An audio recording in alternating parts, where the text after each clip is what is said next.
नमस्कार, आप देख रहे हैं दूरदर्शन किसान। मैं आदिति शर्मा आप सभी का स्वागत करती हूं गांव किसान की एक नई कड़ी में।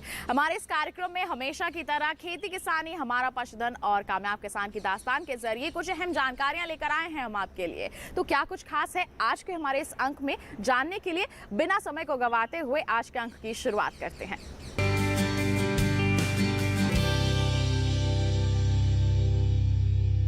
गर्मियों का मौसम हमें तपाता तो बहुत है, लेकिन एक सुकून भी है इस मौसम में, और वो सुकून है आम। जी हाँ, इस फल का नाम तो वैसे आम है, लेकिन कई मायनों में ये बेहद ही खास है। तो आइए आज के हमारे खेती किसानी सेगमेंट में बात करते हैं आम की।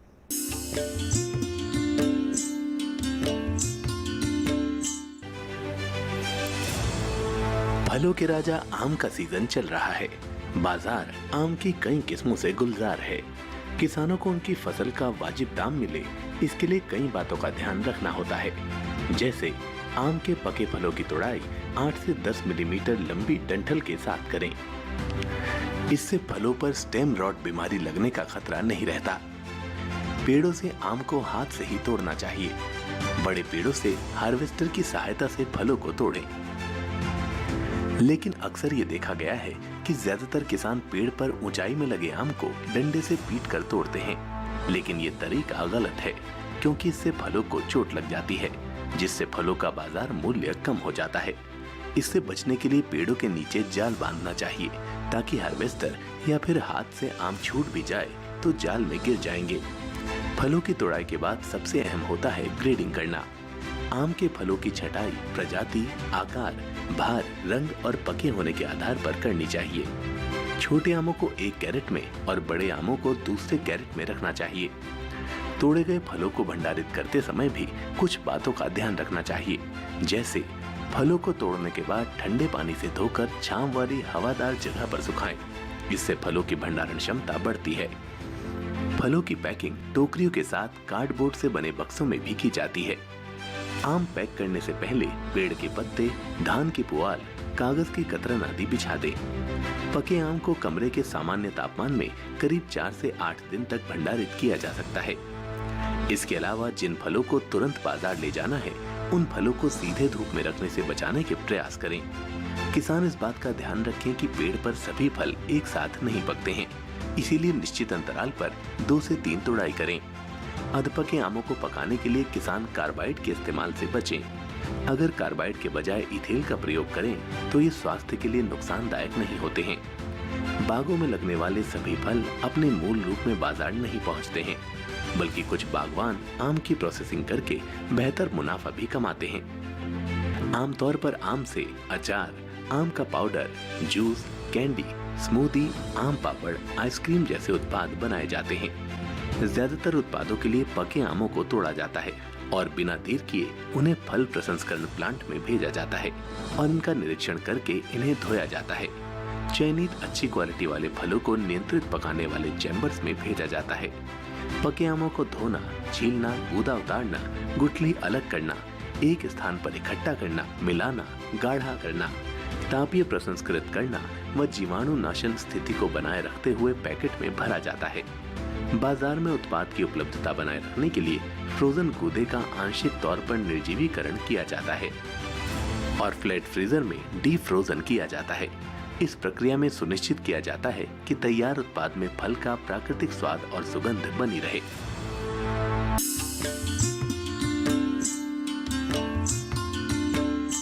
तो ये था सेगमेंट खेती किसानी। इसी के साथ बता दें कार्यक्रम में वक्त हो चला है एक छोटे से ब्रेक का। आप कहीं मत जाइए, हम जल्द ही हाजिर होंगे। बने रहिए दूरदर्शन किसान पर, देखते रहिए हमारा कार्यक्रम गांव किसान।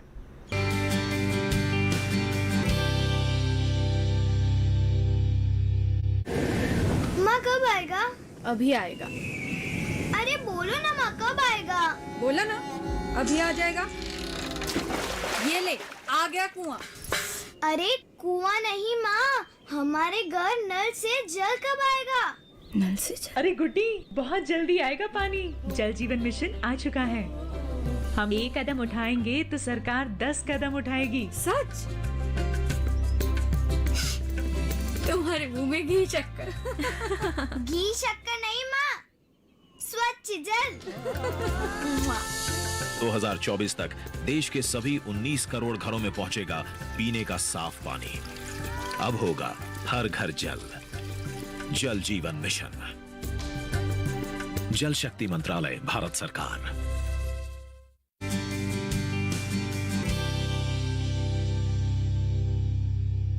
ब्रेक के बाद दूरदर्शन किसान के कार्यक्रम गांव किसान में आप सभी का फिर से स्वागत है।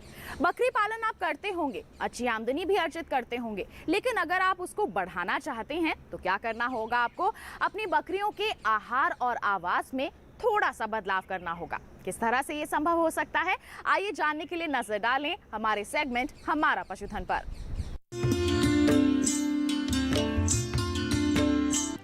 पशुपालन शुरू से ही हमारी आर्थिक रूप से मजबूत स्थिति का पर्याय रहे हैं। खेती के साथ साथ पशुपालन आय का अतिरिक्त जरिया रहे हैं। लेकिन अगर कम स्थान और कम व्यय पर पशुपालन करना हो तो बकरी पालन सबसे अच्छा विकल्प हो सकता है। खासकर छोटे पशुपालकों में सबसे ज्यादा बकरी पालन का प्रचलन है, क्योंकि इसके लिए ज्यादा देखभाल की जरूरत भी नहीं होती। बकरी विपरीत परिस्थितियों में भी जीवन यापन करने में सक्षम होती है।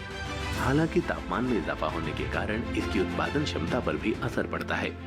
इनसे उत्पादन मिलता रहे, साथ ही पशु हानि ना हो, इसके लिए जरूरी है कि किसान व पशुपालक कुछ बातों का ध्यान रखें। जैसे तापमान में बढ़त के साथ आहार का ध्यान रखें। तापमान बढ़ने से पशु की खुराक कम हो जाती है। आसानी से पचने वाले आहार को प्राथमिकता दें। पशु आवास में पानी की उपलब्धता बनाए रखें। आवास में साफ सफाई का ध्यान रखें। जितना संभव हो पशु को हरा चारा दें। पशुपालन शुरू करते समय स्थान के हिसाब से नस्ल का चुनाव करें। पशुधन बढ़ता रहे और मुनाफा भी होता रहे, इसके लिए बकरियों के प्रजनन में कुछ खास बातों का भी ध्यान रखना चाहिए। आमतौर पर एक बकरी लगभग 1.5 साल की उम्र में प्रजनन करने लायक हो जाती है। एक बकरी 2 साल में 3 बच्चों को जन्म दे सकती है। इस तरह इनकी संख्या में वृद्धि होती रहती है।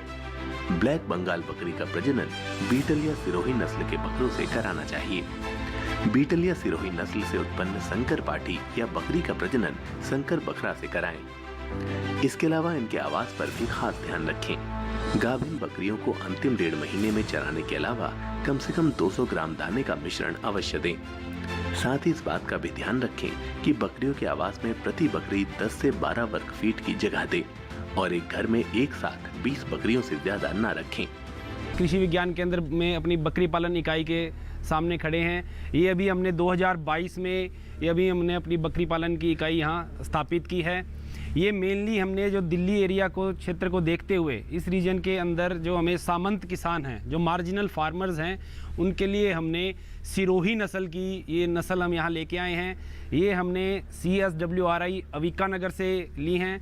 इसके अंदर क्या है, सिरोही नस्ल हमने इसलिए यहाँ ली है कि ये ड्यूअल पर्पस ब्रीड है कि इसमें आप दूध के लिए भी और मांस उत्पादन के लिए, और जो सबसे मेन इसका है कि ये डिजीज़ रेजिस्टेंट की भी बहुत कम बीमार पड़ती है, कम इसको मेंटेनेंस चाहिए और कम राशन में ये ज़्यादा उत्पादन देती है। तो उसके लिए हमने सिरोही नस्ल हम यहाँ लेके आए हैं। ये हमने 5+1 की इकाई यहाँ हमने स्थापित की है, जिसके अंदर हमारी 5 बकरियाँ और 1 मेल जिसको हम बक भी बोलते हैं, जो ब्रीडिंग के लिए हैं। तो इनकी हमने जो ली है ये है लगभग 1 से 1.5 साल तक की, 1 से 1.5 साल तक की बकरियां हमने परचेज़ की हैं वहाँ से। और इनका अभी मई और अप्रैल और मई के सीज़न में अब इनका ब्रीडिंग सीज़न स्टार्ट होगा। इसमें हम इनकी ब्रीडिंग करवाएंगे, इस जो मेल है इससे मेटिंग करवाएंगे, ताकि ये 5 महीने 5 दिन बाद जब इनका अक्टूबर-नवंबर में ये जब ब्याएंगी तो उस टाइम ना ज़्यादा सर्दी होती है, तो उस टाइम बच्चों के लिए भी अच्छा मौसम होता है, वो कम बीमार पड़ेंगे। तो उस टाइम जब ये ब्याएंगी तो वो एक अच्छा सीज़न इनके लिए रहता है। बकरियों के अंदर मेनली पोषण के लिए हमारा दलहनी फसलों का चारा ज़्यादातर रहता है, और हम दिल्ली एरिया के हम देखते हैं तो यहाँ थोड़ा दलहनी का कम है, तो हम नेपियर ग्रास भी इनके लिए लगा सकते हैं। जैसे गर्मी का सीज़न है तो हरे चारे का काम, नेपियर ग्रास भी हरे चारे का इनके लिए काम करेंगी। और राशन की जहाँ आ जाती है तो इनके लिए मक्का हो गया, खली हो गई, और सोयाबीन का भी हम कर सकते हैं प्रोटीन का सोर्स के लिए, या चने का भी यूज़ कर सकते हैं। उसका हम इसका फीड बनाते हैं जिसके अंदर 40 से 50% हमारा अनाज रहता है, और उसके अंदर 10 से 20% तक हमारा जितनी भी हमारी खलियां हैं, कोई मूंगफली की खलियां हैं, कॉटन सीड केक हैं, ये हम यूज़ करते हैं। और 20 से 30% हम राइस हस्क भी ले सकते हैं इसमें, और थोड़ा मोटा अनाज लें। और जिसके अंदर 2% हम इसके अंदर मिनरल मिक्सचर यूज़ करते हैं, और 1% हम इसमें हमारा जो नमक भी हम इसमें यूज़ कर सकते हैं। पता जाती है कि इनको कितना हमें राशन देना चाहिए।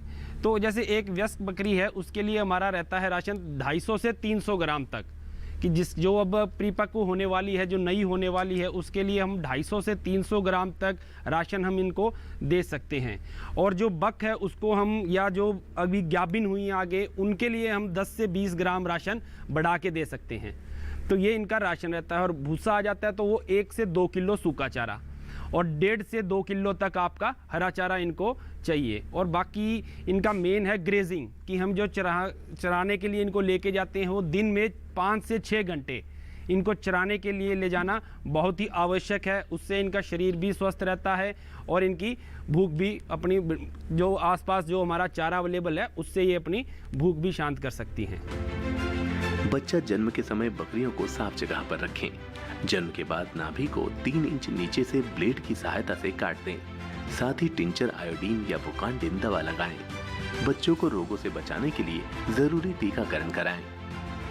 बकरियों के अच्छे विकास में आहार की अहम भूमिका होती है, इसीलिए बकरियों के पोषण के लिए प्रतिदिन दाने के साथ सूखा चारा दें।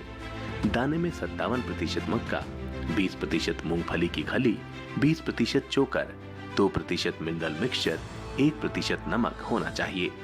इसके अलावा सूखे चारे में गेहूं का भूसा, सूखी पत्ती, धान का भूसा, उड़द का भूसा या अरहर का भूसा होना चाहिए। इस तरह ध्यान देने से बकरी में मांस के साथ साथ दूध में वृद्धि हो सकेगी। बकरी पालन में जितना जरूरी बकरी का होना है, उतना ही जरूरी सही जानकारी का होना भी है। और सही जानकारी के लिए किसान या पशुपालकों को प्रशिक्षण लेना चाहिए। साथ ही मौसम के हिसाब से छोटी छोटी सावधानियां अपनाकर बड़े नुकसान की आशंका से बचा जा सकता है और पशुपालन से अच्छा मुनाफा कमाया जा सकता है।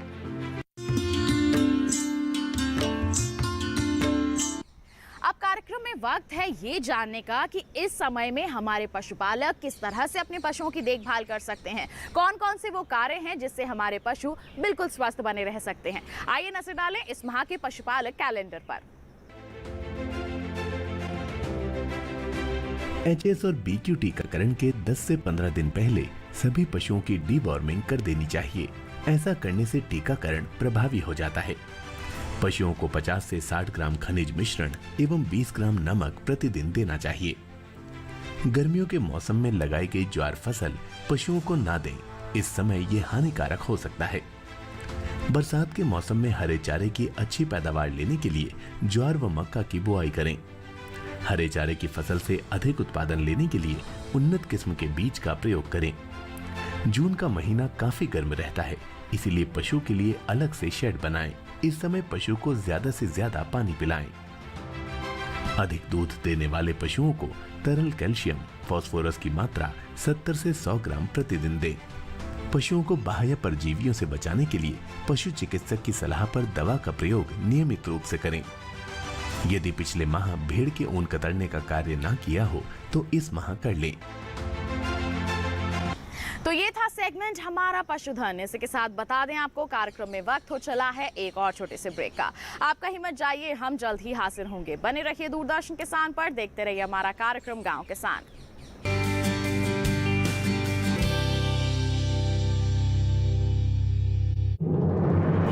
मन की बात है जन जन की, संघर्षों के कुछ किस्से, कहानी कुछ सफलताओं की, अनकही विरासत की, उम्मीदें नए भारत की। महीने के आखिरी रविवार का रहता है इंतजार। मलयाचल के आंचल से विंध्याचल के आंगन तक, ब्रह्मपुत्र के घाट से हिमालय के विस्तार तक होती है मन की बात प्रधानमंत्री के साथ। तो सुनिए इस महीने 26 जून सुबह 11 बजे मन की बात आकाशवाणी और दूरदर्शन के सभी चैनलों पर। मन की बात के प्रादेशिक भाषाओं में अनुवाद का पुनः प्रसारण आप सुन सकते हैं रात 8 बजे आकाशवाणी और दूरदर्शन के सभी प्रादेशिक चैनलों पर। तो याद रखें, रविवार 26 जून सुबह 11 बजे मन की बात।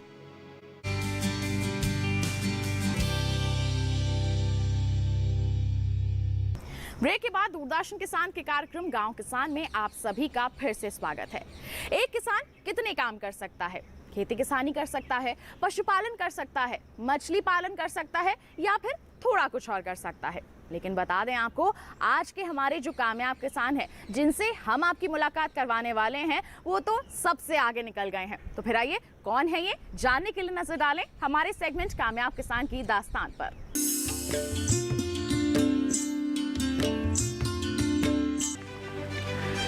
गायों को चारा खिला रहे ये हैं किसान सुरेंद्र अवाना जी, जो इस समय करीब 45 एकड़ जमीन में खेती कर रहे हैं, वो भी प्राकृतिक तरीके से। जाहिर है, अगर अवाना जी प्राकृतिक खेती कर रहे हैं तो उन्होंने पशुपालन भी कर रखा होगा।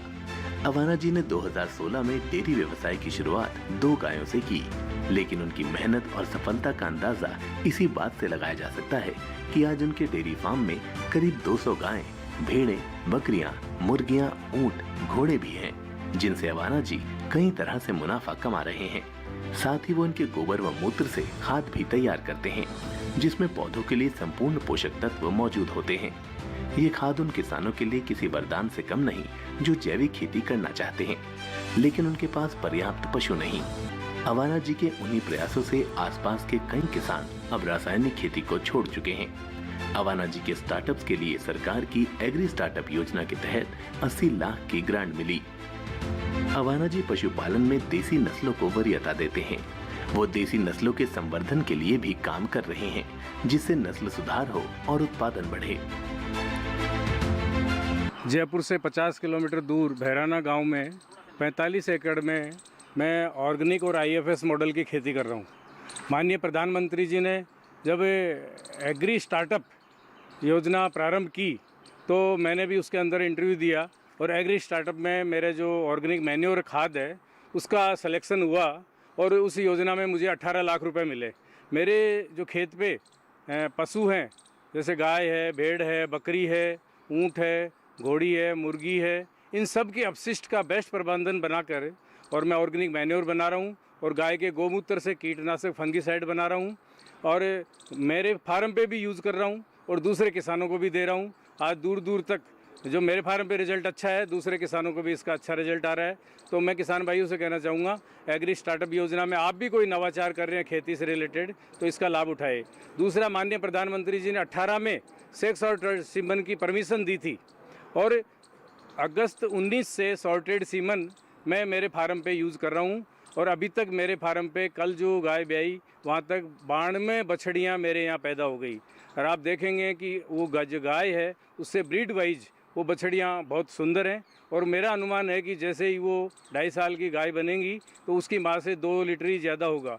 तो इससे क्या किसानों को फ़ायदा होगा, एक तो ब्रीड नस्ल सुधरेगी और दूसरा दूध भी तीसरी या चौथी जनरेशन तक मेरा मानना है कि 10 लीटर वाली 20 लीटर तक हो जाएगी। और उस सबसे बड़ा फ़ायदा सॉर्टेड सीमन लगाने का ये है कि जो बछड़े पैदा होते थे जो खेतों के किसानों में रोजड़ों की नुकसान करते थे, उन बछड़ों से निजात मिल जाएगी। उसके अलावा रोड पे जो बछड़ों से, आवारा पशुओं से एक्सीडेंट होते थे उससे निजात मिलेगी। किसान की, जैसे मैं बता रहा हूँ, एक किसान के 10 गाय ब्याएंगी, 5 बछड़े 5 बछड़ी लाएंगी, मेरी 10 की 10 बछड़ी होगी तो उस किसान से मेरी इनकम डबल हो गई और उसके अलावा नस्ल सुधरेगी, दूध बढ़ेगा। तो इस तरह से किसान भाइयों सॉर्टेड सीमन को अपनाएंगे तो नेचुरल उनकी इनकम भी डबल होगी। अभी भारत सरकार NDDB इसमें बहुत मदद कर रही है और मैं समझता हूँ कि जब मैंने शुरुआत की, जब 1200 का एक डोज आता था, फिर थोड़े दिन बाद 1050 का, आज 400 रुपये का मिल रहा है और मैं समझ रहा हूँ महीने 2 महीने में ये 200 रुपये किसान को आएगा। तो अगर इस सॉर्टेड सीमन को अपनाइए और टॉप के जो बुल हैं जिनकी बुल की माँ के 22, 24, 26 लीटर तक दूध है, उन अच्छे बुलों का, और मैं तो गिर गाय का यूज़ कर रहा हूँ, लेकिन ये सॉर्टेड सीमन है, गिर, साहिवाल, थारपारकर, राठी और अन्य पशुओं में भी आ गया है। तो किसान भाइयों से कहना है कि ये भारत सरकार की जो योजना है, माननीय प्रधानमंत्री जी ने परमिशन दी और उसका अब आप लाभ उठाइए। अवाना जी राजस्थान में रहते हुए बेहतर कृषि और पशुपालन कर रहे हैं। वो पशुओं के लिए चारा भी खुद उगाते हैं। इसके लिए उन्होंने 4 तालाब बना रखे हैं, जिनमें बारिश का पानी एकत्र कर लिया जाता है और उसी पानी से उनका हर काम आसानी से संपन्न हो जाता है। इन्हीं तालाबों में मछली पालन भी किया जाता है। पानी की कमी से जूझते इस प्रदेश में अवाना जी ने कैसे इसे आसान बनाया, आइए जानते हैं। उसके अलावा प्रधानमंत्री सिंचाई योजना है। मैं राजस्थान की बात करूं, मैंने 5 इस योजना के अंदर फार्म पॉन्ड बनाए हैं और 3.5 करोड़ लीटर पिछली साल मैंने वर्षा जल बचाया। और इसमें एक में 10 लाख, 5 लाख और 90,000, इस तरह से मैंने सरकार की योजनाओं का लाभ उठाया है। और पानी बचाने के साथ, पानी से तो वर्ष भर सिंचाई कर ही रहा हूँ, उसके अलावा इसमें 10,000 मछली पालन भी कर रहा हूँ, ताकि उन मछलियों से एक साल में जब वो बड़ी हो जाती हैं, जून में अभी हार्वेस्ट करेंगे, तो लगभग 2.5-3 लाख की मछली होती हैं। 50,000 उनका खर्चा निकालो तो 1 बीघा में ये देखिए आपकी किसान के 2 लाख के करीब लगभग एक्स्ट्रा इनकम हो जाएगी। तो इस प्रधानमंत्री सिंचाई योजना खास तौर से राजस्थान के किसानों के लिए बहुत लाभदायक है। सुरेंद्र जी की सफलता के पीछे पारंपरिक और आधुनिक तरीकों का समावेश है। वो मानते हैं कि समय के साथ नई तकनीकों को तो अपनाना ही चाहिए, साथ ही पुरानी विधियों से भी शिक्षा लेनी चाहिए। ये समावेश ही हमें आगे ले जाने में मददगार साबित होते हैं।